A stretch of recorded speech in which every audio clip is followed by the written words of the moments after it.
Okay, so 15 minutes have passed and the yeast mixture looks like this, which is exactly how you want it to look, really nice and frothy. And as I said, if it doesn't look like this, do it again, throw it away and start again.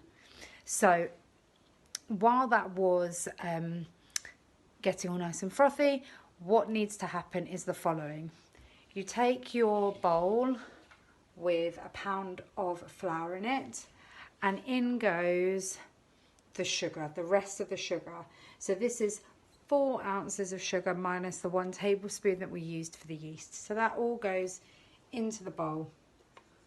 And added to that is going to be 1 tablespoon of salt.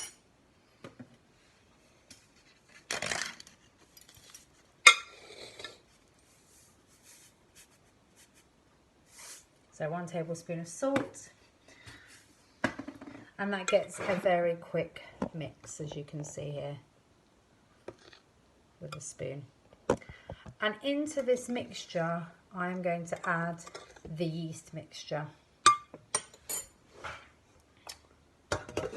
So the yeast mixture is here, and it's going to get poured in. Making sure that you use and you get out all of the really good frothy bits, because they're really important.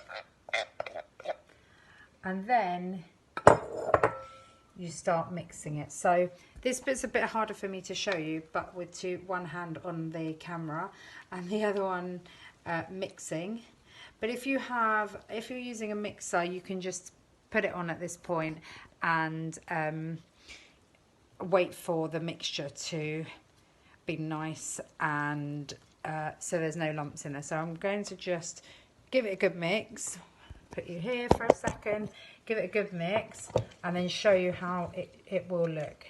Now what I would say is, I've been making challah now for quite a few years. I used to lead the challah project, and I don't think you need to make this bit perfectly.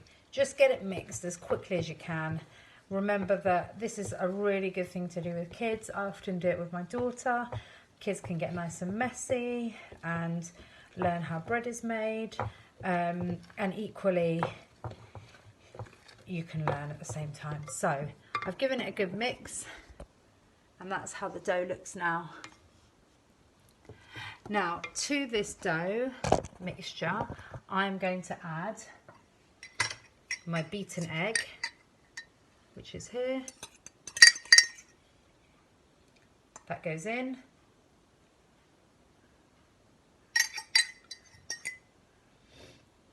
And also 125 millilitres of sunflower oil.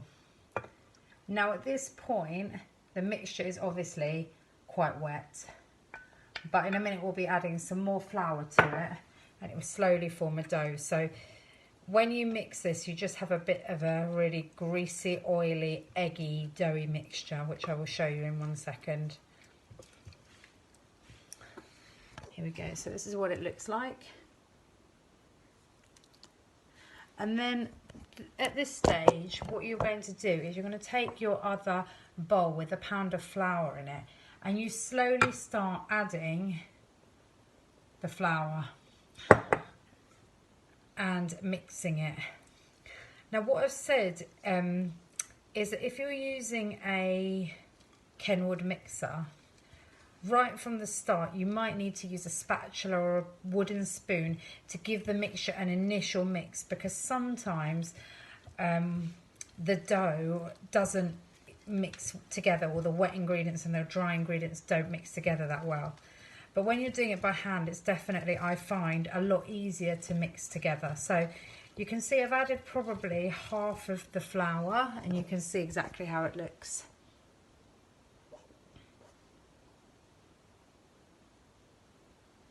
And then I'm going to add a little bit more flour. And this really, the quantity of flour that you need will depend on your dough.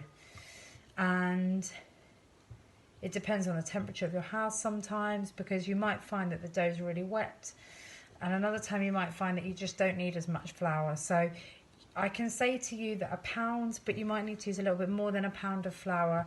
You need to judge that yourself. And if you decide to make challah on a regular basis, you'll just get used to it. You'll know exactly kind of when you get to the right point of the texture of the dough.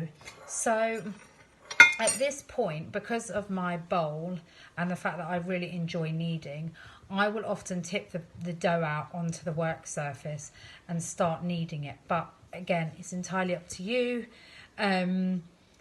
if you want to carry on mixing it, because you don't want so much mess.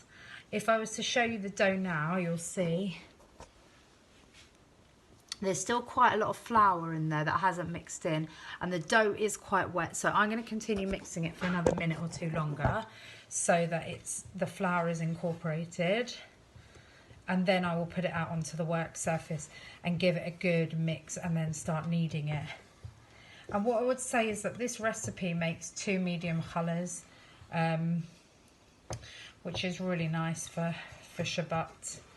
So I'm now going to tip this dough out onto the work surface, and you can see what it looks like. If I was doing this with a mixer, I'd probably just carry on mixing it and mixing it until it comes together. But because I'm doing it by hand,